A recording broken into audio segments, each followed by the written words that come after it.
Said the king's in the building. Tell me how you feeling. Yeah, I said the king's in the building. Tell me how you feeling. Hey everybody, Tosan Touche Tanway here. Time Magazine's Prop of the Year 2001. I was robbed in 2002. Don't get it twisted.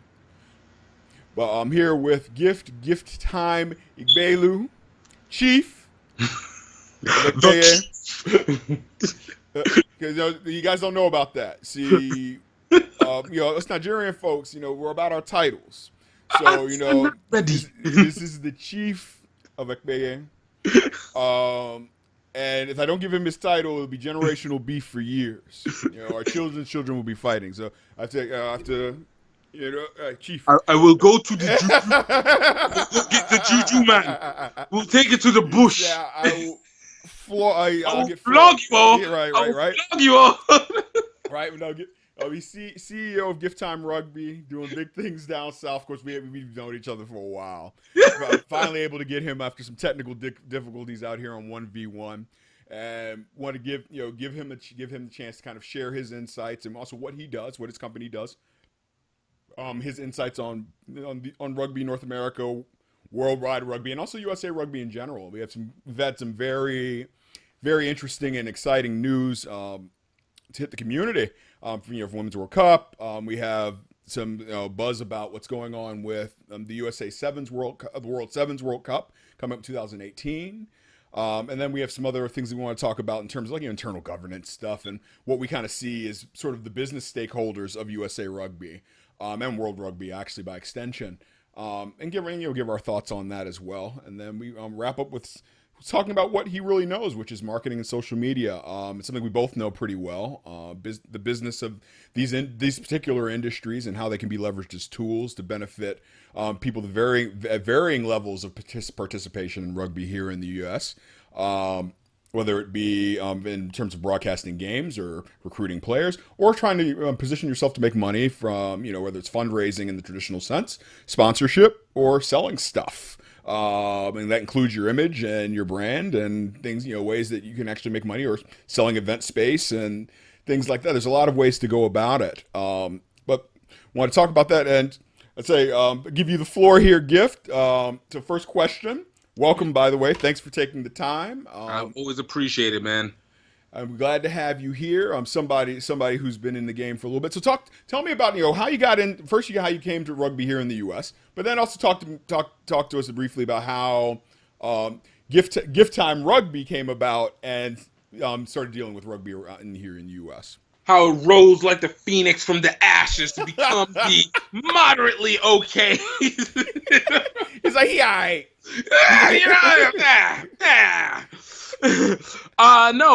look, when it came to rugby, it ran into me. It was something that I feel like it was a long time coming. There was like a lot of seeds being dropped. So I actually first introduced to rugby because of football.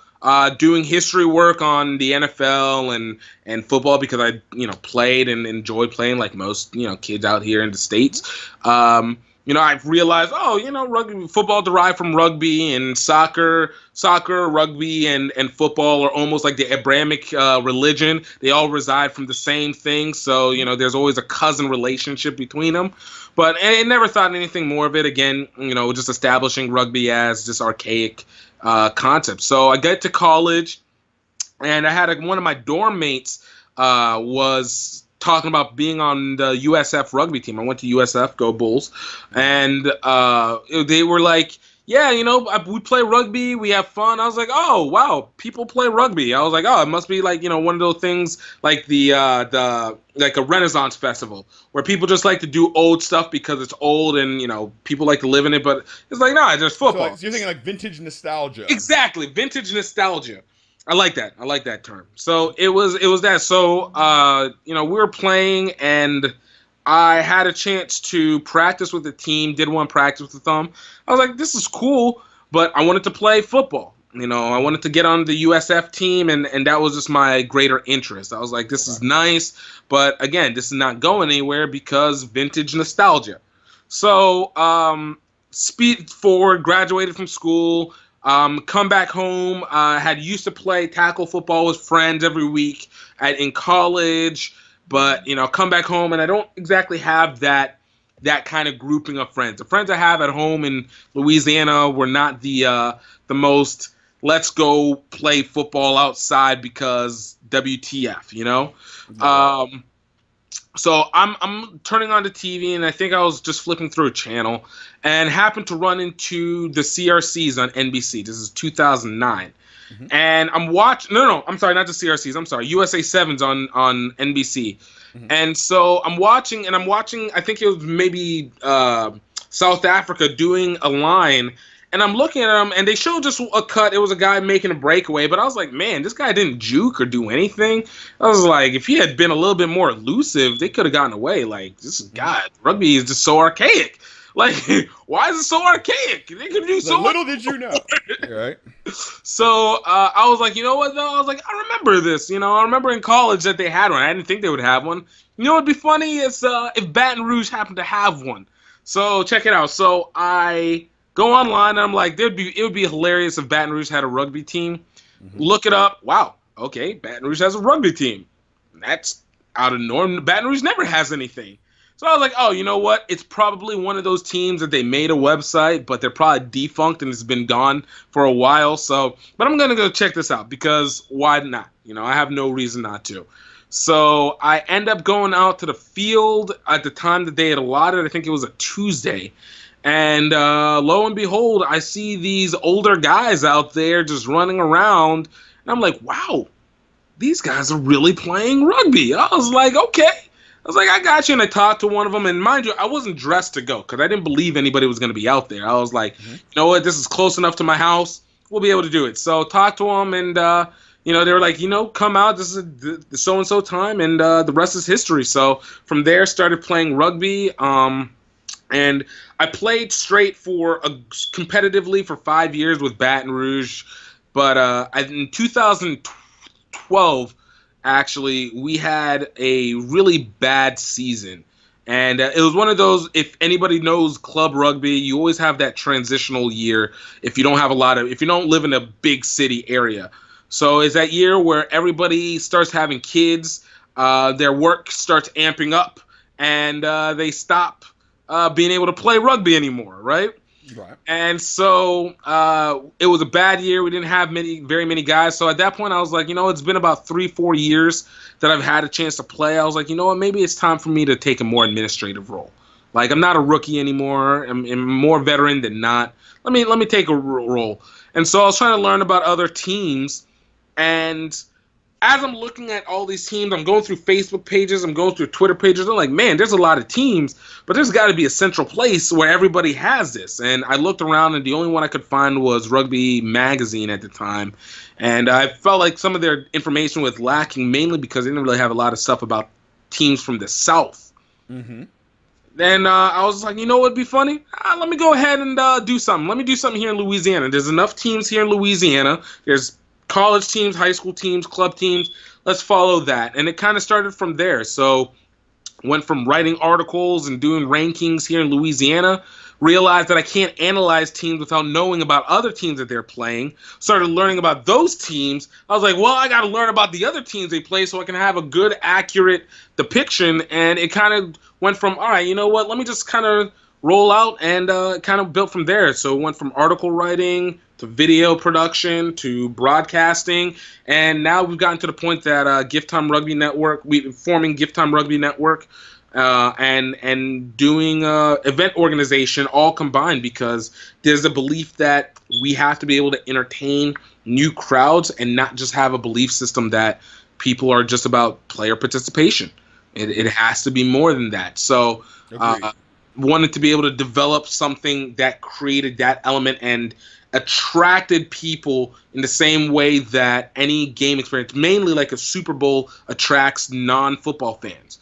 Right. So that's where we're at now, and trying to grow in and show what we can do. Awesome.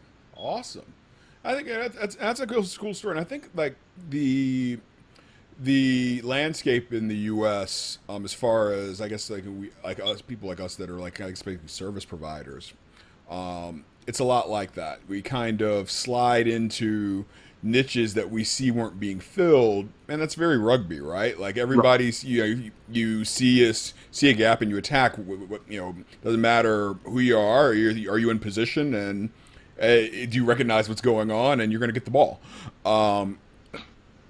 So what you take is yours, so to speak. I think that's something that, as the sort of USA market matures, some of us who's been in this for a while, we're going to start seeing I imagine they're going to be relying on us a bit for things that we've seen, that we've done, and so as these things aggregate and get larger, how do we make sure that the machine still functions, right?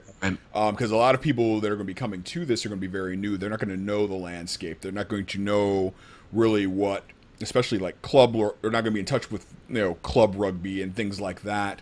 College rugby, they're going to have all these ideas of how this is supposed to be, but then the nuances that we talked about earlier, like right, you can't just put on an event at a college without working with the administration, right? And that's a barrier for a lot of them. Things like that, Well, that's great. I think that was a good intro, and I think that I know it's a little long-winded. I got to be fine. in depth with the story. No, you got to tell the whole story. We don't leave anything out. The idea is for the public to get to know you better, and I think that's something that we all do here at the USA Rugby Media. Like we're kind of like a bonded group that we're trying to really help grow the pot for everybody. So we all got to do our part. So yeah, you got to tell your story. The mic is yours. I'm just here. I'm just a conduit. So I guess then we'll move on to the next thing, which is probably like the top of the exciting hot USA news, which is that USA women, we're a little less than 1 month out from the Women's World Cup in Ireland. Yeah, they'll be 3 weeks.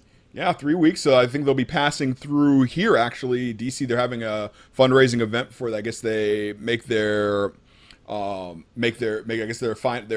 final departure over to Ireland to go get ready and get prepped, and then knock out these pool matches. Which the pool itself is Italy, England, and Spain, I believe. Spain. So I think that it's places that we've at least in the past have been competitive.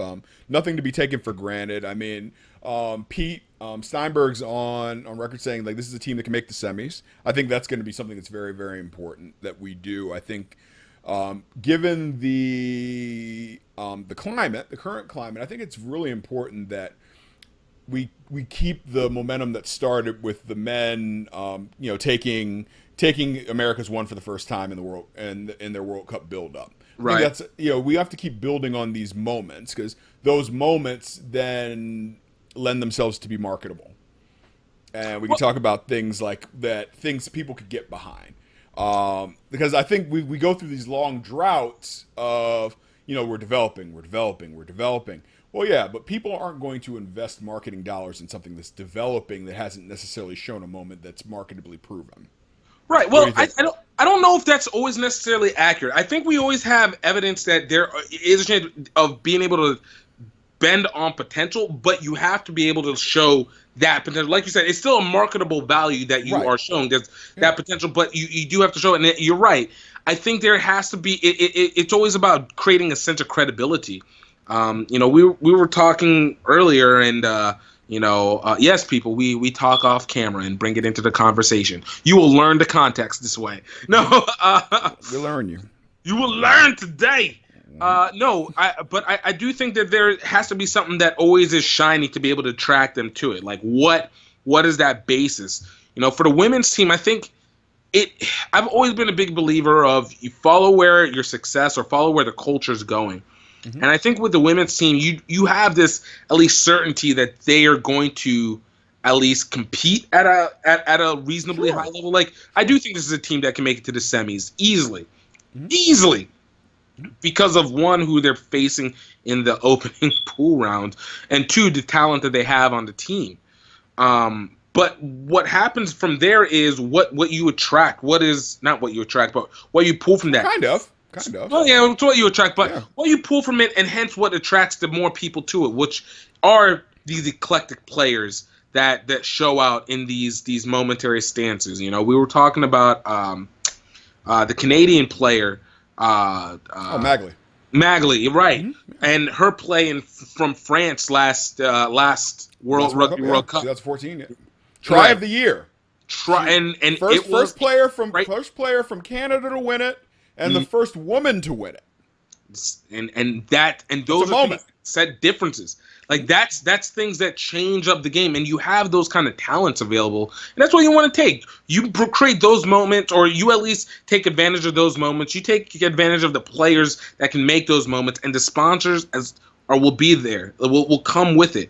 Everybody wants to join the party. Nobody wants to be part of an empty truck. Right. Well, exactly. Like, you know, when we were in college, right, going to parties, right, you know, especially if you're going out, like, you know, so we're down on Bourbon Street. There are all these folks, the promoters are trying to get people to go into these places. You finally go in one, and what we end up pissed off is we pay $10 to go into an empty building. Right. Nobody wants to be that guy, so they want to see this thing popping. They show up kind of fashionably late. You kind of come in and say, okay, you know, I'll pay to get in. But what happens? The entrance fee goes up later. Right. So they're always balancing these things of like, okay, well, now it's hot, it's worth more money. But I do think that one thing that's very important is that this is going to be probably the most visible this event has ever been. I agree. I was telling somebody, well invested. You know, I expect Ireland to put on a real spectacle. Right. Rugby's coming home. Like, right. You know what I mean? Exactly. Yeah. This is exactly it. And I think I was telling this to somebody too. I was saying, like, this honestly will probably be the best Women's Rugby World Cup that there has been in the history of these Women's Rugby World Cups, because I think it's finally culminated everything that they've needed. You know, you'd mentioned 4 years ago, again, off camera. Sorry, guys. You mentioned that, you know, 4 years ago, France really put a great show for the Women's Rugby World Cup. Job. And I think that plus the Olympics, because we know the Olympics did an amazing numbers for viewership for women's rugby, more so than it was for men's rugby, actually, for the overall matches.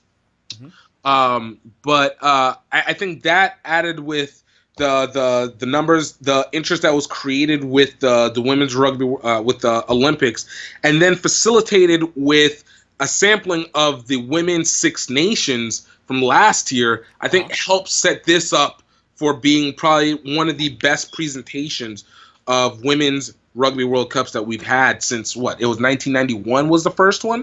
So you're talking about, you know, what, 20, 25, 26 years that this has been around. Right. And I think that in itself is pointing to point out, like, we're media people, right? So, you know, our rugby is all about making highlight videos, that type of thing. We love doing that. That's what I've been doing since when I started this. And one thing that always stuck out to me was the lack of footage of history of women's rugby in terms of quality. But now, 2014 was the first time I had access to see these moments. Right. So Magley Harvey's try. That's not to say that something like that hasn't happened somewhere between 2014 and 1991. It may have happened. It might be on somebody's camcorder somewhere, somebody's memory bank, stories that they tell around a table. But right now, it's lost in memory. Exactly. It's metadata at that point, right? It's somewhere stored somewhere very specific that isn't accessible to the public. But now, more of what we're going to see, it's a much more visible situation.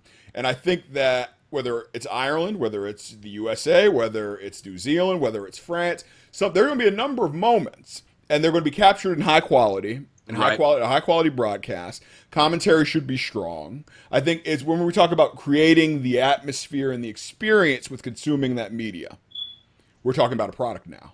Right. And that's where people form bonds around it, you know. Parents sitting with sons and daughters watching this, you know, rocking jerseys, and they're like, oh my gosh, that just happened. Naya Tapper just did that. Right. You know, Amy Lee Murphy-Crowe did that. Like, these are the things that help bond people overall experience, where even if the result isn't what you wanted, that wasn't your only investment. Right. There was something more. You're always getting, there's value that's constantly being added to you. It's entertainment value, and that's one of the things that, you know, we've always talked about when it comes to rugby, even at a local level, that's sometimes often lost, is taking advantage of those value moments and saying, you know, hey, this is what we do, you know, this is how we spin it, this is what we got, and doing it with confidence. Mm-hmm. I'll say one thing also, because I have to take the opportunity to gloat, because, you know, when the selections came out, very specific name came out, was on the list. She was my captain in college. I coached her for quite a while. Abby Gustitis, congratulations. Now go show them in Ireland what Terps do. You know, Abby Gustitis, fantastic player, 15s and 7s, one of the best women I've ever coached. Had the privilege of knowing. I'm happy to support her in any way that I can. And like I said, that's how these Terps do. Crabs, football, and rugby. Now what? You know, that's how we gonna do it. Full upper northeast, right? You know, TERPS spells Terps, baby. That's how we've always rolled. In fact, you know what? I'm keeping the hat on for the rest of this recording. Rest of the That's episode, how I'm feeling right now. Love. I'm feeling myself right now.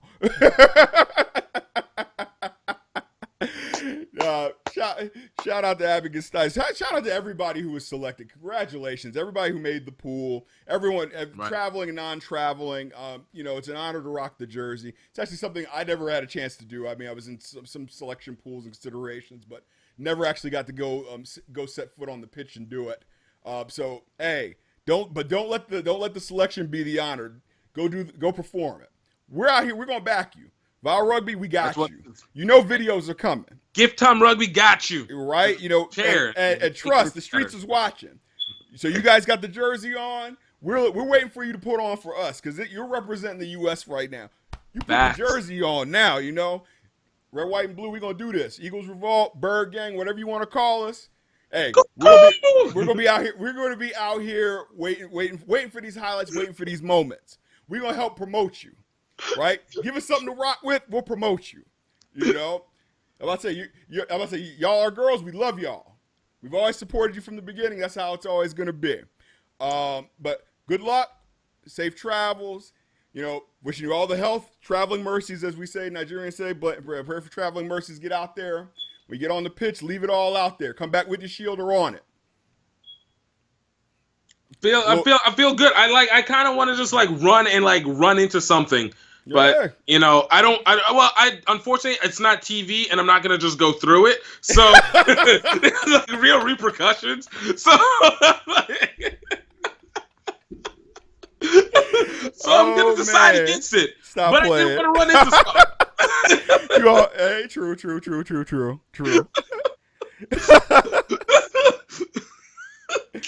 Oh my Lord, man! So you see, we're out here on 1v1 cutting up, but that's how we do. This is what we do. This is what we do. Can't be all serious all the time. Like who wants to be all that in analysis? All right, just because it got triple times black for a moment there, Are we talking Black Panther black? Well, no. Black Panther black. We're going 5 times black. All right, we got to right under Brother Polite black. All right. Oh God, nah, man, nah. That man can't be anywhere near anything that I do. He ain't nowhere, not nowhere.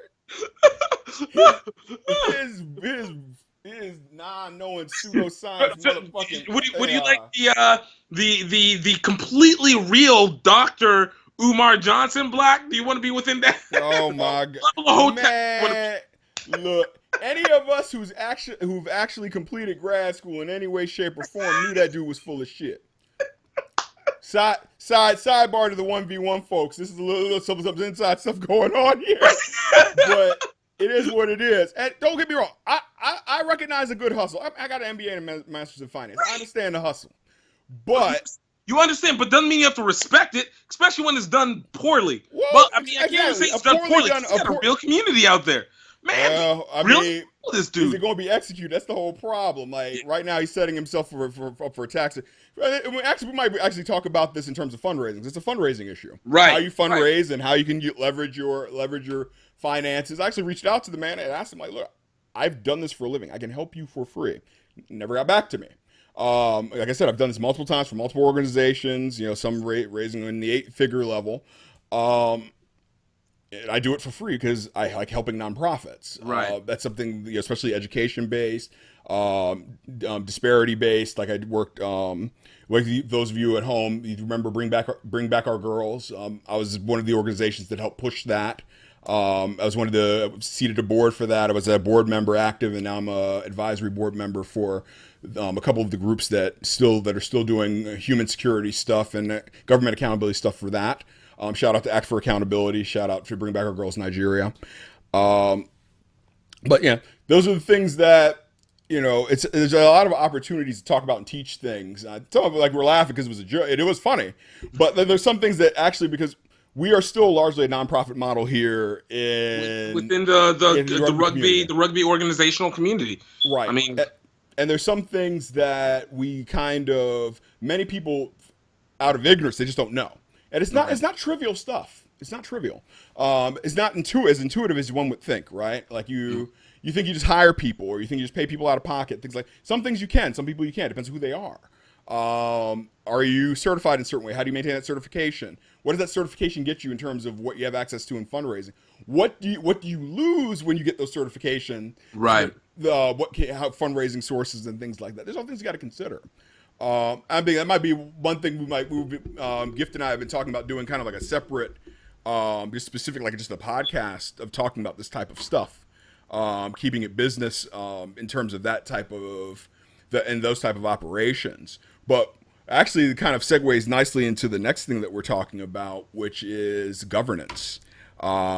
And we've seen what's been going on here with USA Rugby. Shout out to Tony Ridnell. I think he's done a fantastic job of putting out a cohesive message and driving a discussion of change.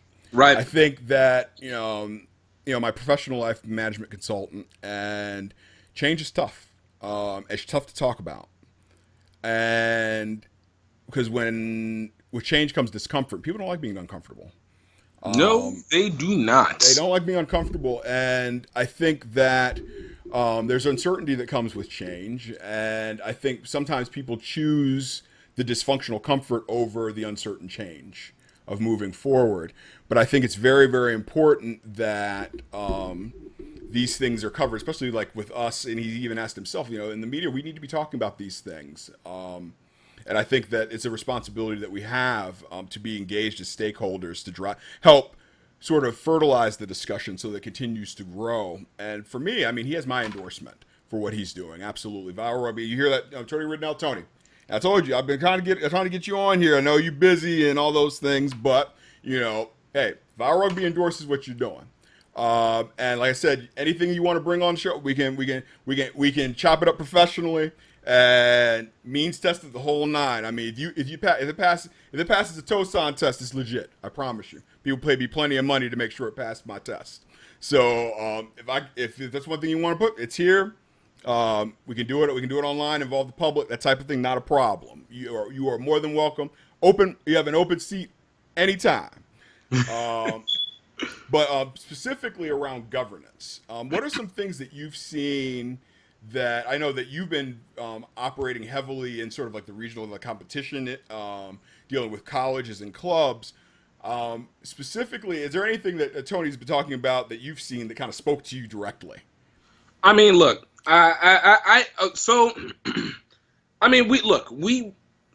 there's always a little bit of an effect that's happening there, and I think I've mentioned it before. I when it comes to rugby and rugby governance, I do have a libertarian-esque look at how rugby government should run, where the national body should. I'm still feeling myself. Right now. I feel my girl Abby's doing her thing, man. I love it. You can't tell me nothing right now. I did that. That was my work that got selected. Oh no, she did all that. She did all that work. I'm just sitting there stunting because I know her. Like, hey, That was my work by association. Right. Not directly. It is aside. That work. My work adjacent. My work adjacent. I just try to stay out the way. I didn't want to mess it up. No. But no, I really do feel like most of the stuff that USA Rugby does, it doesn't necessarily need to have that much of a direct impact. As long as it's just keeping everybody tight together in terms of, hey, make sure we're adhering to the proper laws, make sure we have our refs taken care of, make sure we have our insurance, we take our member dues, make sure the national team's done, and then go from there. So I understand whenever we talk about things like the strategic plan and what it is to be able to do better for USA Rugby and how it should have a trickle down effect. But right. I mean, 98% of the stuff that people, I'm allowed to cuss on here, right? Well, it's too late. I'm gonna happen to do it anyways. So, anyways, on the internet, man. I know, right? What was there an FCC about to come out? Do you want me to bleep it just for the fun of it? Or, This mother! Don't bleep that shit. No, I really do feel like 98% of the stuff that people bitch about is primarily just stuff that they could have been able to figure out themselves. It's just it takes a lot of time to do it. So whether I understand when it comes to things like the playoffs. That's a big issue. You want to be able to get that acknowledged right, and I think there's no real great answer to it because unfortunately we live in a country that has multiple seasons at different times. So what happens in the South doesn't affect what happens in the North and whatnot. So you do have these certain challenges. But when it comes to things like budgetary issues, when it comes to the national teams, it's a big deal. Well, that's a little problematic to me. When it comes to where Rim is, which is one of my favorite subjects of Tony's, and again, not even just Tony's, Mac Robertson been another person who's said this a lot, and he's been saying this since 2014. Yeah. What's been 2015? I'm sorry. I had a phone call with him 2 years ago, and it's his never changed. Yeah. And a lot of it has shown exactly what it has come to fruition, and you have to take into consideration in those elements. That's whenever I say USA Rugby's dropped the ball, because ultimately, if USA Rugby has a purpose, it is to create the highest brand of rugby for the viewing audience that everybody else is able to exploit respectively at their lower levels. So whenever you do, whatever happens at the college level is affecting the national level. How you look at the national level affects how you can recruit at the college level to an extent. It makes when the stars are looking their brightest, the clouds are going to look even, puffier, to say the least, I guess, with this weird analogy that I'm using. But, and I think that's been the only problem. I think not knowing what Rim does, I still don't get the purpose for that. I don't think anybody gets the purpose. I don't understand why it was created, except I understand the theory. I understand the theory. I think it's but it's not doing it. That's the thing. I understand the theory, but whenever you're doing theory without action, it doesn't make sense. Right. Calling out people like the board members. I've been big time saying this over and over. I think the board members are old and out of touch. I think it was a nice idea that they brought the player representatives and Todd Clever and Phaedra Knight, but I think ultimately that was not enough. You have guys who really are they're successful. They have had long careers in their respective industries. They have massive consultatory experience. But I think as an effective group, they are too far removed of what this generation of rugby is. I think they were, well, not great, but they were more respective of a generation that was indicative of, the early 2000s and early 2010s and prior to. So do you think they're, maybe I can paraphrase kind of what you're saying, do you think it's along the lines of they're sort of chasing an old vision of rugby maybe? I don't know if they're chasing an old vision. I just don't think that I'm saying like 1950 old. I'm thinking like something that's kind of past. Right. It's it's following an old blueprint that doesn't work. And even when they try and mimic other blueprints, it's still from an old stance. It doesn't take it into consideration. Right. Like the concept of the Rugby channel is the right direction. The concept of a Rugby channel that has no good content is the wrong direction. You're taking in this unique content anyway. Huh?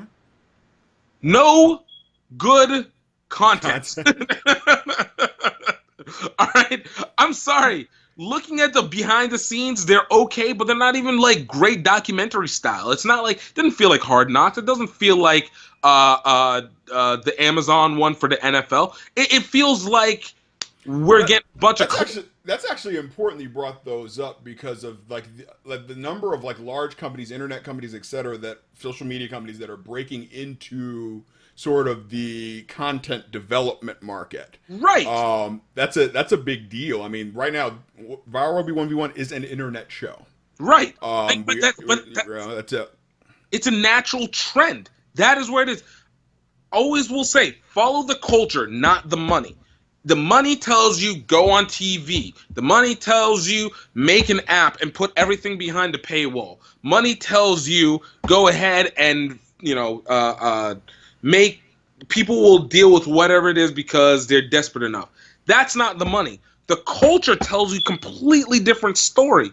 The culture tells you, hey, look, maybe the broadcasts are not what we want, but we do want the content.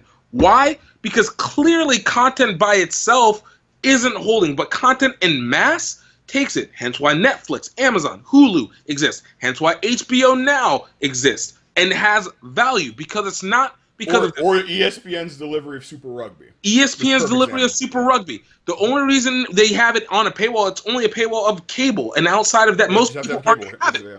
It's not really an individual paywall, and there's sometimes they just put it out there for free because what their gain is not the game itself, but it's used saying, here we now on this site.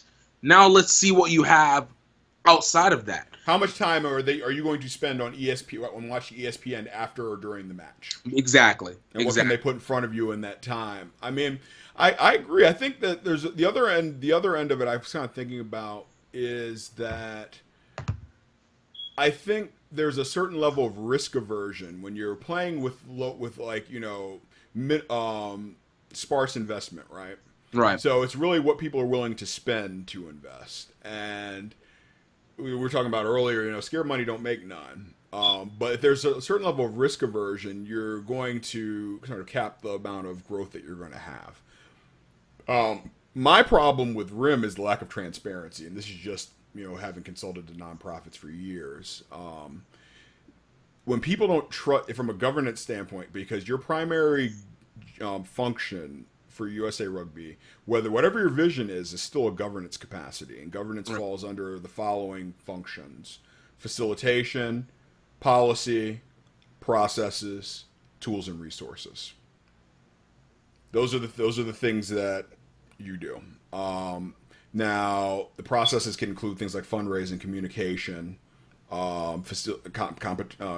competitions, managing a national side, budget formulate, blah blah blah, business process minutia.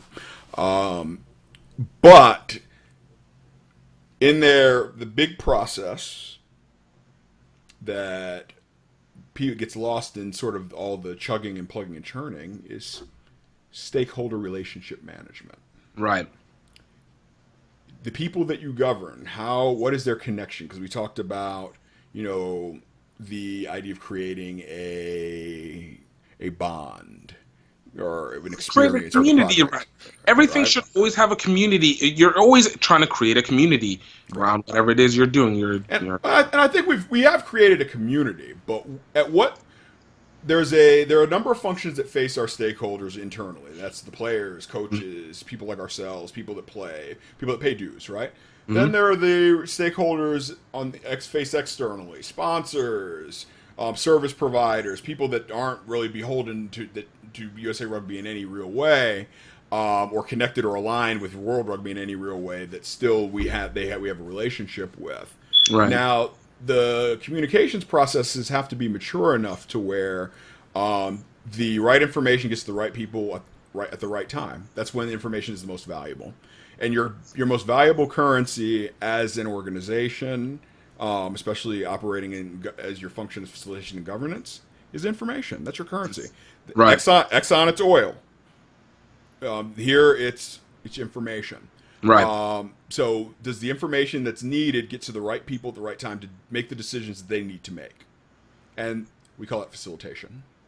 Do you facilitate the result that you want to get, whether it's recruiting, whether it's safety issues, compliance, right? But when there's a lot of silence and lack of transparency about how certain things go, People, exactly. My man holding the drink, looking at you like, right? And people are gonna fill in the blank, and yes. Talking about that, and you're absolutely correct. And I'm gonna add one other part is a culture thing, Right. and I think this is the part that makes RIM very problematic. I think RIM is very anti-U.S. American culture. So Okay. this is what I've always had the problem with that it comes to rugby, and this will imply with the government. And in fairness to those at home, we could be dead wrong. If they told us more of what was going on, there'd be less speculation. Right. But I've always been a big believer that one of the issues that rugby in the USA has is that it runs under a concept of expatriate way of thinking.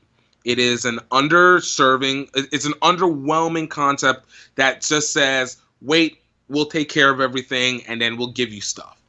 I think within the American culture, that's not how it works. One example. Yeah, it doesn't really fit our sports market. Yeah, our market doesn't. We're very upfront. When we hear about contracts, we know the details of contracts. When we hear how much, when, where, transfer fees, franchise tags. These are the discussions that we're used to in our sports exactly. media. It's part of it's going on right now. NFL off season is hot. Nobody's even practicing yet. Exactly. It's as regular as knowing what the schedule of the season is going to be. Mm-hmm. Like, we know the details.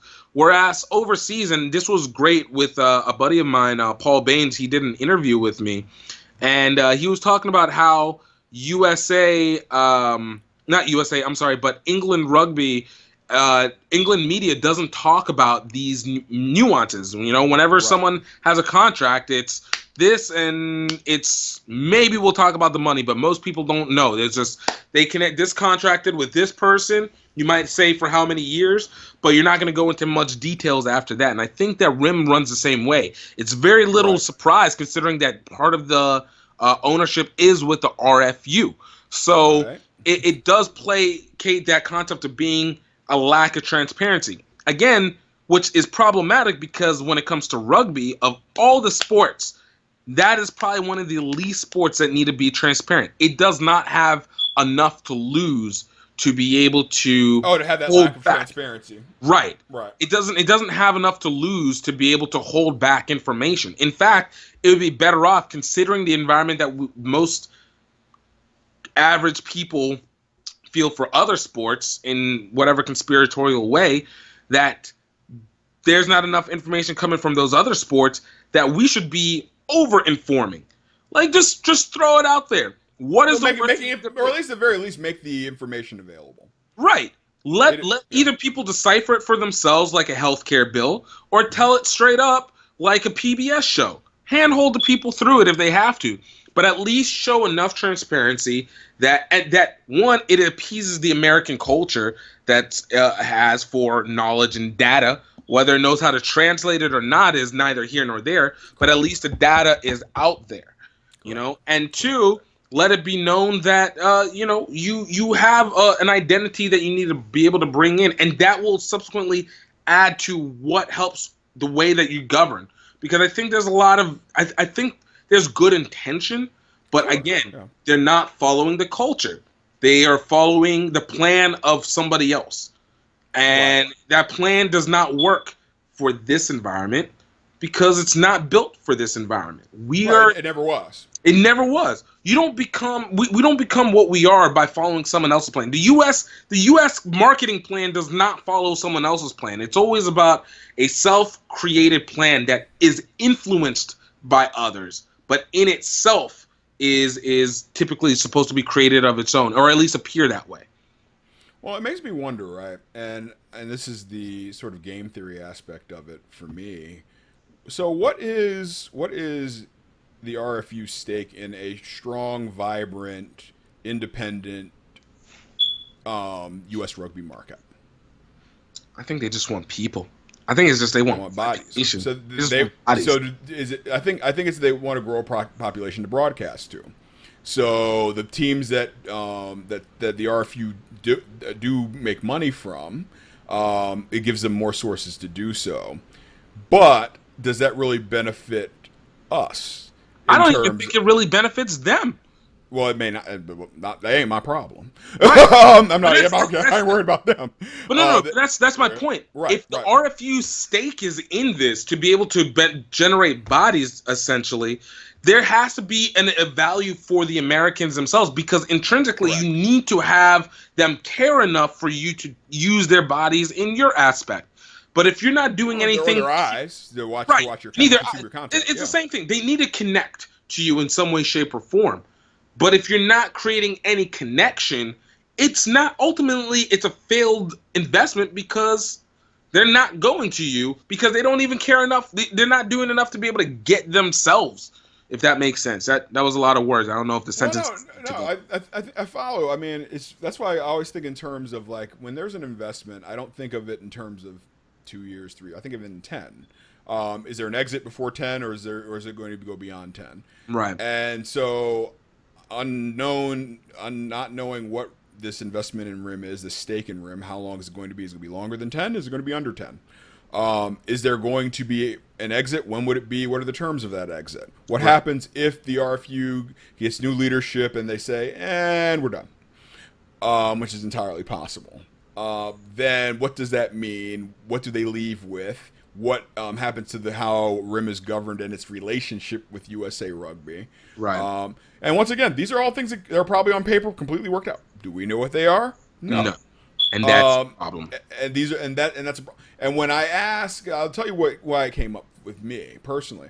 So I'm in a number of coaching groups, and I was talking about, in my normal lofty vision driven ways, big picture ways. I was saying, okay, why can't we raise $5 million for the USA women's team per year, just from the membership, not dues, not out of dues per se, but really as a development effort. Like literally, pledge anywhere from $10 to $50 to $100 a month, for however long and whatever breakdown that could be.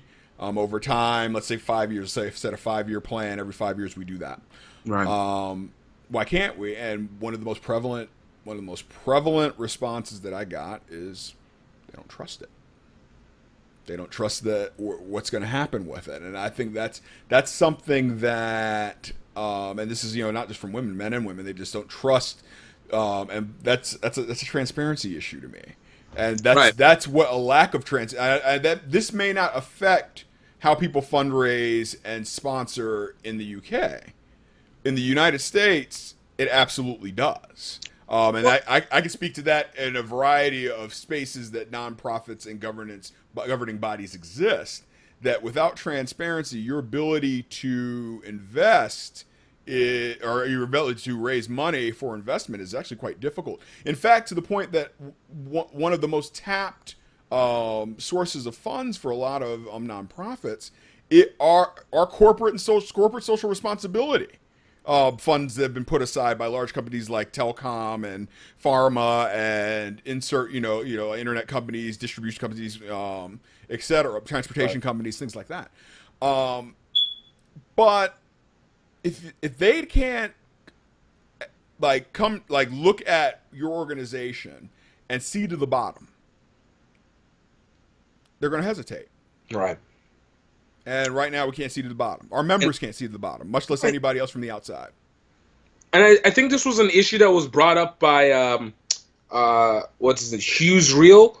Yep, talking to Hughes. Yeah.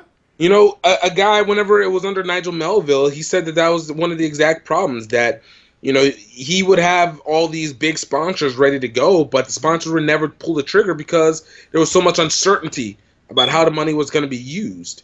Again, and like you said, it's an issue of transparency. It's an issue of full governance, because this is the one part that you should have down. Like there's tell people what's going on. Profit. This is like early and ugly. You're right. I don't care what it is. We owe $10 million. Oh shit, we're down $10 million. What are we gonna do? Right. Let's make it happen. Right. Whatever it is, we'll figure it out. And actually, that's when your angels come in, right? Mm-hmm. So now we're talking for-profit stuff, right? People want to know when things are bad. They're people that specialize in rescue missions, so to speak. True. But if they don't know, I mean, I was a part of a rescue, like as a consultant with a firm. I was part of somebody who did emergency change management rescue. Like, business processes are in complete distress. Let's get the ship right so that we can go through a full formal change process, right? Right. There are people that specialize in that, and would be happy to help if they just knew what was going on. Right. It's just you can crowdsource the expertise. It may cost you something. It may cost you nothing. It may the other side of you flip it. The value that you get for whatever you put out, even if it's nothing, is all going to be positive. Right. And that's ultimately what it is. All you can do is just when you really don't have enough to lose to have to hide this much. Like, you don't have enough to lose unless, and I think a part of the problem is a little bit of common rugby culture, because common rugby culture, rugby union culture, has an elitist status to it, and it is segmented to an extent. Yeah. It is by location, definitely. I mean, right. Well, yeah. Yeah, you have the guys that are like, very, very high level. Median income is in the six figures, that type of deal. And then you have kind of like the local folks as well. Exactly. Like, yeah. I mean, this is what caused a break that created rugby league versus rugby union. So it was that very same concept. So I do think a little bit of that matriculates. And again, whenever you have a company, a component of that has a history and is connected and tied to the country that holds that very history, I think it's hard to break old habits, especially whenever you're trying to mimic what would be considered as the top tier of your respective sport or industry. So you're doing that, so it's easy to make those following rules, but I don't think it's rugby is in a position right now that it needs to be playing safe. Like, why? I don't think why are you playing safe? Like you said, scared money is scared money don't make none. Money. Yeah, never does. And even as we are as an industrial area right now, it's not about work, it's about capital. Right. The value of capital is higher than the value of work. So the labor, while noble, is not really what's driving what's going on. It's who's willing to take the risks to front things, and that's what the value is. And that may change in some time, but that's the game that we're dealing with. And what people who are putting up money, even if they're giving it, want to know what's going on. Yeah. And sometimes they're happy to have a conversation. Absolutely. I mean, just like I've had great conversations about these things with the but the stakeholders haven't heard these conversations. Right. And they keep getting different stories and pieces from different people about what those things are. And it's very difficult to trust that. No, I absolutely agree. And that's why I like what Tony has been saying. I like that he's been doing his own research, going to talk to people, challenging people to talk to him, and kind of finding out what's going on. I don't know what this whole CEO process means, because ultimately it just seems like in the end, whoever is a chairman or the board director is voted by the board themselves. And I know that the Congress has a hand in, I guess, getting people to the position of the board. In terms of the bylaws, yes. That's how it's written. So, whole other matter. Right. After reading that document. I've read a few dozen of those, and I'm like, okay. Right. So, I mean, I'm very interested to see where his campaign is going, because I don't fully know. Like, it feels like there's more roadblocks in the way. But what is the way forward, right? Say what? What is the way forward with? Right. Okay, let's say everybody's behind it, what's the next step? Right. Exactly. Okay. Like, you got the community. Cool. What does it mean after that? Because I could honestly say, if we could just put him in as chairman, let him do it. Why not? Not getting anything better, getting anything worse. We already is like. No offense to Will Chang, he's got a movie out that's about him. He's got a baseball team. He's got an MLS team that's increasing in value. But I mean, it sounds like a lot of things are self-serving. It doesn't help anything when you hear stories like from Mike McCarthy's rugby wrap-up from Doug Schoninger. Shout out to Matt McCarthy. You know, and you have a guy who's saying that that there was a conflict of interest immediately after there was signs that pro rugby could be successful. And then lo and behold, you have a pro 12 team come to DC who happens to have access to team market and a stadium that would be fitting for rugby in DC. Man, maybe the guy who owns a DC United. Oh, shucks. Will Chang. What about that? And again, let me preface this. I have no problem with a business person leveraging their influence to get more business for themselves, as long as it my MBA agrees with you. Okay. Sure. All right. I mean, but as long as you're transparent about it, you're showing it, and as long as it actually makes sense in a beneficial way for the overall term, because there we go. And that's the part that's always been throwing it off. It's what is the long-term goal for your decisions? And we talk about marketing, right? At the end point of them, you start from, when you're planning, right? Product planning, development, et cetera. Eventually, you end up with a value proposition. Right. And part of that, when we talked about the functions of communication, so when you come up with, your vision, your objectives, and then your goals and what those accomplish, right? All those things are aligned under what value you're telling your stakeholders you're delivering. Right. And that's how you check the oil on the different gauges on your dashboard in terms of how you're performing and delivering that value. But what is the value? Is it, and most importantly, is this a value prop? Is this something that people or stakeholders actually value? Mm-hmm. Is the question, right? So let's say when you want to create a mutually beneficial situation, have you conveyed that benefit, and has that been bought? Right.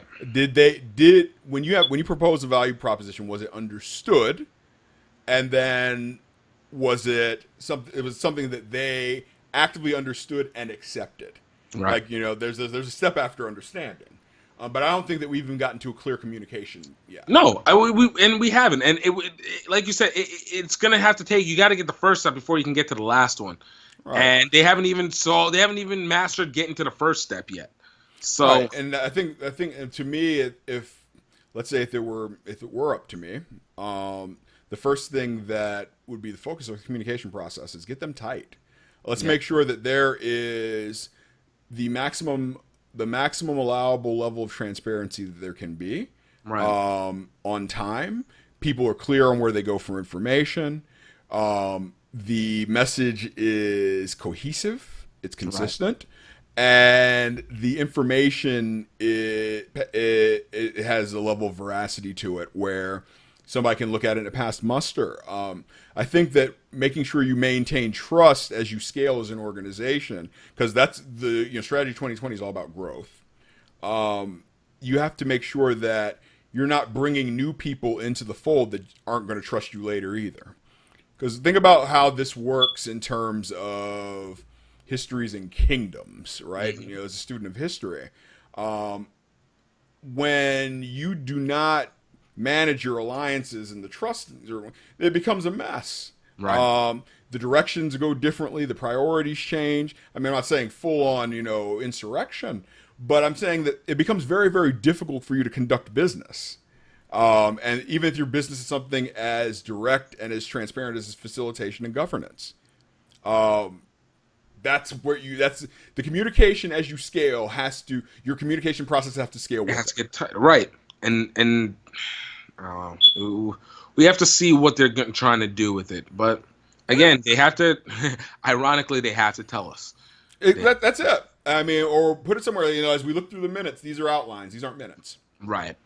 I understand there's some things that may need to be redacted for whatever reason. Fine, but I'm looking at right now as a nonprofit that says it's 503c, et cetera, right? If I go on GuideStar, I'm worried about what I'm going to see on there. Right. If anything at all. Now, if I see nothing, that might be more worrying that there was problems on there. And what is it that you're suppressing back from it? Because as a public entity, we should be seeing everything anyways.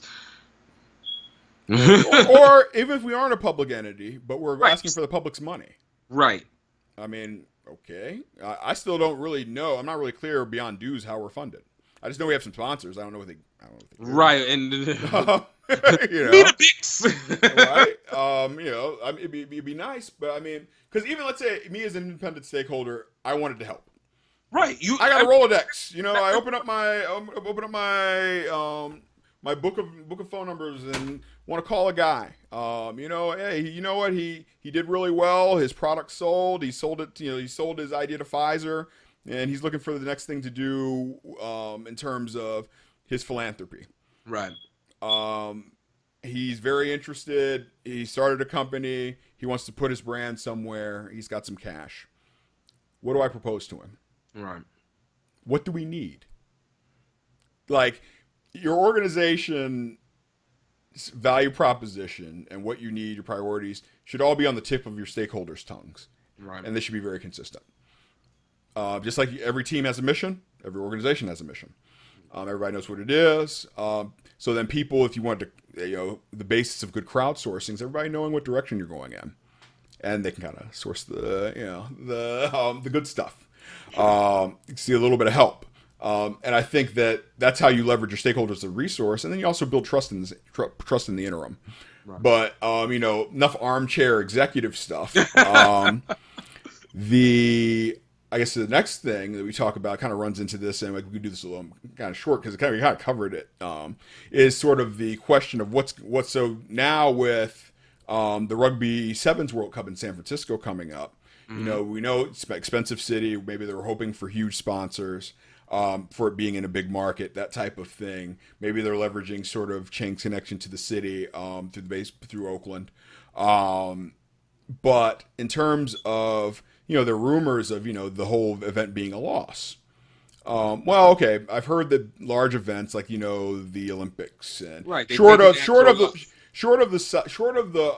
FIFA World Cup in South Africa, they tend not to make much money. Right. But see, I think the one in South Africa did quite well for what it was worth. They sold all those vuvuzelas. Right. Yeah, vuvuzelas, right? But it makes me wonder, you know, what is the, beyond selling tickets, what is the development game there? Well, I mean, you got to think about it. Most of the times when you have a situation like that, money comes from 1, TV deals, 2, merchandise, 3, so NBC and Adidas as of now. Boom. None of those money goes back to USA Rugby because neither of this event is not owned by USA Rugby. It's owned by World Rugby. Yep. World Rugby does not kick back anything to USA Rugby in that manner. So you've lost 2 of it, but you're still liable for all the setup for it, which is the ironic part. So then it says what is is it like, you know, there's like somebody puts up insurance to make sure that there's no money? We don't that's what I'm trying to figure out. That's the thing. It's you know, you're still talking about I mean, it's booking, it's insurance, it's hotels, it's transport. No, I mean, I'm saying that, okay, as USA Rugby, like are they sourcing somebody that's going to ensure that there's not going to be, the losses aren't going to be too big, or are they just going to pour nonprofit money into a money plan? I'll be honest. Happen? I have to assume that it's pouring just nonprofit money in, because I don't, even if they're bringing in somebody to get it straightened, you're still not determining how you're getting your money back. Correct. Like it has to either be assumed that the money is going to come back in the moment through food and ticket sales from the stadium, which you still have to split with the stadium themselves. So you're only getting, you know, about 50%, give or take, whatever the contract offers. Was it? I guess you have break even on a stadium like that. I think requires a pretty, 40,000 tickets sold. Right, exactly. For the 2 days that the 2-3 days that the Rugby World Cup Sevens last, you know, and then you know on top of that, you know, like I said, all you have is just merch merchandise that you have there. It's your personal that you're getting from the crowd. And if any ad space that you would have had, you have to buy it to be able to put in there. Mm-hmm. So that's going to rely on regional and local sponsors, or if you can get a big enough fish, maybe somebody who would want to slap their name all over everything. Right. So clearly they're having trouble with how it's placing, or maybe it's distrust in who's running it. Maybe, or nobody knows what's going on, or maybe it's going great and nobody's told us anything. Right. we don't know. This is a true story. Right. And what happens is when the stakeholders have to fill in the blanks, that's a problem. Again, like we just talked about before, that ends up playing out that way. So it's interesting, and again, a lot of us we know about what's happening, but we not that we know what's happening. We know what the problems we're drawing are. Conclusions. We're drawing conclusions based on knowing what the problems are. We're pinpointing what the problems are from an eye test. But we're just we would like to have the confirmation to know. I give a lot of credit. Dan Payne at least addressed some component of it. Yeah, at the beginning. I think he's done the best job that he can do in the position that he's in. He's a handcuffed guy. I talked with Pat Clifton about this before, and he was like, how long would it take before you judge him? And I was like, no, it takes at least 3 years. I'm not going to make any mention until 3 years until you sort out what the mess was left behind, because you were left with way less money, way less power. He's finding out new stuff every day. Right. Exactly. So it's not anything. I've seen this show before. The USA Rugby is not a unique organization. Let's put it that way. I've dropped in a few of these. True story. So, but I think that's pretty much it. I think the idea of putting the Sevens Rugby World Cup in San Francisco was, I'll be honest, I thought it was dumb. I didn't understand it. It didn't make sense. I could say what? Too expensive. Well, I think it's too expensive. I think it's way out of the way. This isn't the Olympics, so you don't need the mountains. You don't need the weather variation. In fact, you want a place that has the least amount of weather variation. If you're going to put in Cali, you may as well put it in LA. You're getting relatively the same amount, but you're getting a much bigger audience market. And put them in the Rose Bowl. Exactly. I know, because the Rose Bowl is not big enough in terms of field. It was huge. Oh, the field, yeah. The field. No. The stadium is perfectly fine, but the field size, no. But again, it's none of it's advantageous. Like, even if they brought it down to Houston, they would have been better off. People would have died from heat, but you know what? The thing, whatever the Americans can get an advantage, that's all I'm saying, But no, it's these factors that, again, I don't fully understand why. Well, I know why. Because there's the person who's pulling the strings that's trying to take the advantage and put themselves into places. But well, and also maybe they're hoping that the local government puts up something. That might be the other thing. But I'm not privy to the strategy, so I don't know what the expectation and until I see somebody pushing out some real solid tech that's going to be going into this, because I feel like that's the biggest advantage that you have for being in that area. And considering that we're not drone broadcasting or something like that, or even just how they tweak the Rugby Channel app to be able to give you more. I'm not a fan of the app itself. The interface it's bad. It's terrible. But that's the thing. You're in the area where the tech is created, and these people need a lot of these tech guys. They're not flashy in the sense that they are. They're not flashy in the sense that they are. Going to be like clothing and stuff, but they are going to be flashing the way that they use money. Design, develop, and investment. Right. That's what Silicon Valley is. Exactly. So for you to be in that area and not be able to, and not showing any sign of taking advantage of that, that's also bothersome. It just makes me wonder, what is your purpose? What is your grander scheme goal? Fair question. And sometimes that's, I guess, when we 1v1 we discuss these things. Sometimes we end with questions, and that's really what it is. We put it out to if y'all know, holla at us. Let us know what's up. We're off base. Hey, we're off base, but hey, you know what we're thinking. So I'm wondering if there's some people that are thinking the same way too. Yeah, but we have a year to be able to find out. So they can get it together. Long. I hope they get some kind of look. if you're not gonna, if they're not gonna be able to get the right money there, they're not gonna be able to get the right sponsors. The least that they can do is just do a really excellent, eclectic marketing plan that just gets us hyped for it. Because if anything, let me at least get my adrenaline level up. I did like the intro sizzle reel. That was nice. It was nice. Actually very nice. I think that was quite good. I don't know who they have working on it, but I think that's them. I think the right idea. And going back to what we talked about, people that have moments from this World Cup, right? Knock on wood, everybody stays healthy.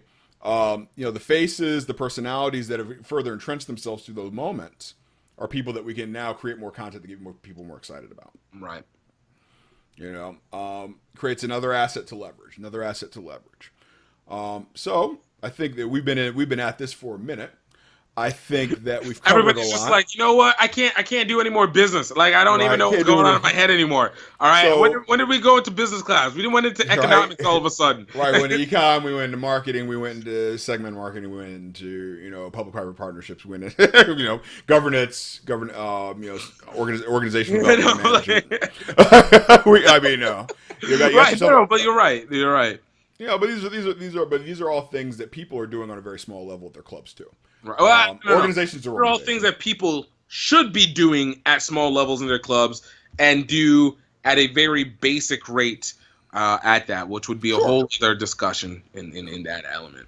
Right, and we'll do more of these. Actually, we were talking about doing a podcast around basically just what was the portion we just talked about. Right. Just talking the business aspect of things, getting in with some of the people that do the internet business. Social media people, digital media people, like 360 degrees, all the people at the table that would help drive sort of the business process around, all the way, up at the level. Let's say we're going to put on the Sevens World Cup, or we're trying to launch a community team that'll eventually integrate in with the county, and you're going to, be a youth program. All of those things have assorted business processes and tools and access, and social media plays a big role in that. Right. So we're talking about coming up with a social and digital media conference, a virtual component tools, that type of thing, and we'll probably have another show that's specifically around that. I think that's going to be a discussion, and maybe we can do it live, take people's questions. We can do all kinds of stuff. That's the beauty of the internet. Internet allows a lot of space for flexibility. Right. And as we know these things, we're glad to help. But I think that we've gotten to the point of probably what everybody's been waiting for, which is the lightning round. Cue music,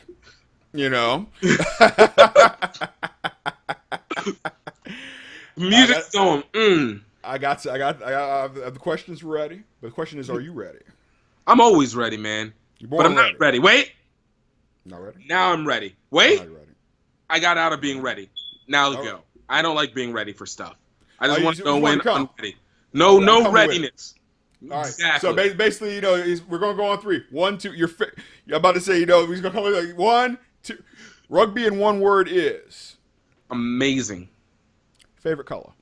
Blackity black. Yo. Favorite movie?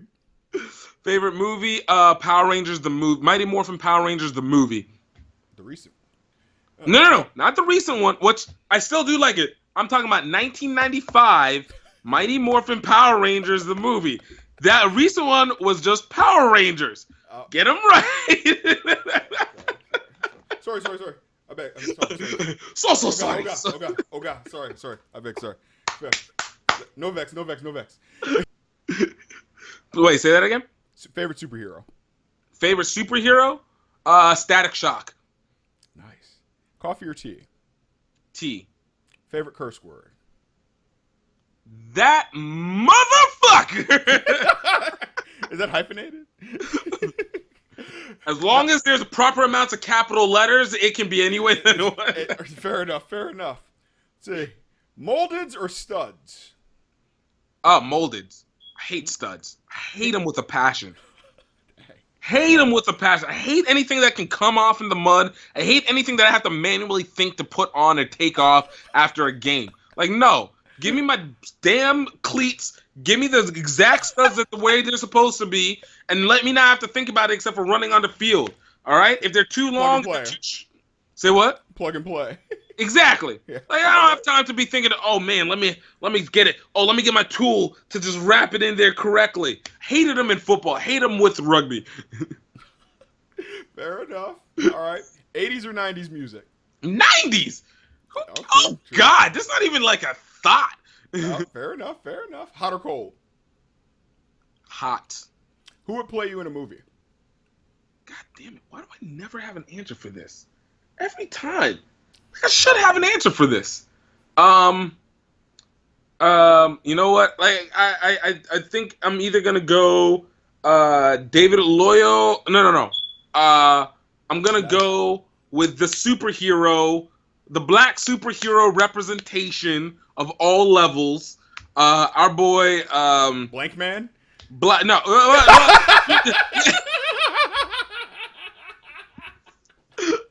Not Blank Man! Blank Man! Yes, buddy. Blank Man! You know, I think Damon. So, you know what? It would be either Damon Wayans Jr. or I'm having my boy Black Panther in it. Black Panther. Okay. Chadwick Boseman. James Brown.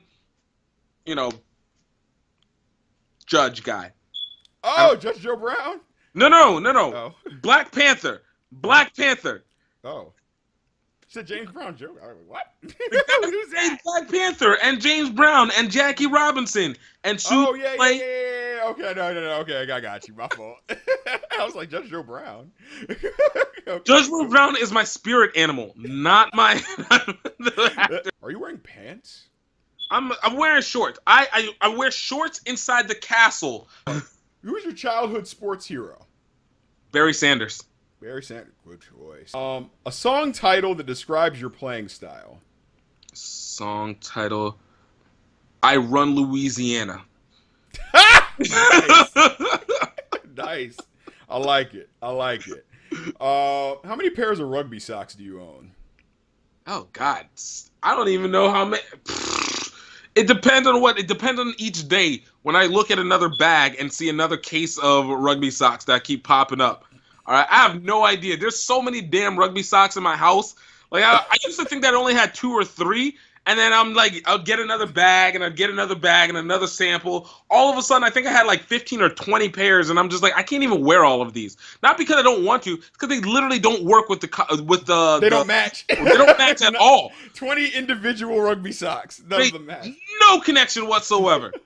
None whatsoever. And I'm like, why? Why do I can't even do anything with these. Let's see. Describe your dancing in one word. No. Epic. All right. Crowd pleasing. All right. Hey, that's 2 words. Attractive. Oh man. Describe your playing style in one word. Finesse juking. Finish. It's You can't make up words, man. That's not a word. Hunter, farmer, or gatherer? Hunter. I don't have the patience to gather, and I definitely don't have the patience to farm. Look, let me go chase some. Just kill it and leave it for somebody to bring back. Look. I still look. It sets all the challenges. I still one day want to chase run with deer and like run and jump on the back and like knife it down and do it in a proper, respectful way to hunt animals, and then eat it. Do you iron your clothes or put them in the dryer? Iron those clothes. I didn't even know about the dryer thing until a year ago. But like people were telling, I felt like maybe that's a Louisiana thing. Apparently it's not. Well, it's but so damn humid down there. I'm surprised you gotta iron anything. Look, man, I live in a bubble. All right, I live in a bubble. All right, we don't want to go full Louisiana. This is tropical thunder all over again. Oh my god. Beyonce or Rihanna?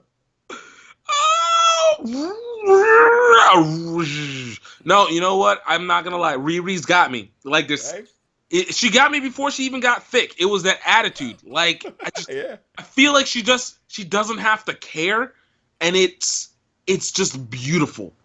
And then she's also gorgeous, but her lack of fucks is amazing. Like it's what you dream about as an entrepreneur. Someone that you just only have to see once in a while, and they don't care, but it means the most. Oh, fair enough. Hey. coffee or tea? You asked me this already. Answer it again. I said tea. We don't do the coffee life. Yeah, all right. Let's see. Your rugby player crush. Ooh. Wait, does it have to only be one, or can we kind of just go down the list a little bit? You got 3. I got 3. I can do with that. your long-winded ass. All right, I know, right? All right. I got, as of right now, before you hit me up with this recent person, I still got to get a full context of them. But for right now, based off of what I can tell from character, personality, I'm going along with it. Bianca Ferrarella from Canada, all right. Charlotte Castlett from Australia, all right. And right now, until I'm proven that she might be a dick or an asshole or some sense of that, Nia Tapper. I promise you she's not. I know. It's problematic. That's problematic. She seems quite cool, and it makes it difficult to remove them off the crush list. Also, this might compromise my ability to interview them, but I don't care because I've already interviewed 2 of them, so I'm okay. At least. Fair enough. So you'll be all right. You're good. You're right. good. You don't have to breathe in the bag. Right. Exactly. Okay. It's the anxiety. Everything happens in the head. All right. I slowly lose consciousness as the interview continues. Morning person or night? Morning. Night. Favorite- It depends. Look, it depends. I can either be either or. I have not hit my old person sleeping habit yet. Where you just fall asleep in the middle of a conversation. Right, exactly. Like there's not we got to get to bed at so and so time. It's we'll wake up and we go regardless. Got to stay up late. We'll make it happen. Just keep me entertained. If you were to write a sitcom, what would be the title? Man, you be tripping. How classic. How classic. How classic. Do you or don't you know the words to at least one Spice Girl song? If you want to be my lover, you got to get with my friends. Oh my God. Making it forever. Friendship never ends. All right, and finally, a professional guys had a blast with us today. There's a Viral Rugby 1v1 here with GiftTimeRugby, CEO of Gift Time Rugby. Check it out. Above. If you saw this here on viralrugby.com, we have a short description, links to his sites. Check out his content. He's doing a lot of things, very busy. Anybody want to connect to him and make business inquiries, all the information will be there. Whether that be for your club, your business, etc. He's actively courting sponsorships now. Other than that, look forward to seeing you guys out in cyberspace. Gift, you got anything for the crowd? Hey, just make sure you're living the rugby life and check us out on Gift Time Rugby on Facebook and Instagram and Snapchat and YouTube. and Twitter. DK and Twitter. And everything. All right? But no, Phil, I want everybody to know you have value in rugby. Don't doubt your rugby. Just put it out there and let someone come to you. Just put it out there. And then come to me to help you put it out there. Hey, that's exactly that's what we're here to do. I'll tell you, you heard it here first. That's good advice.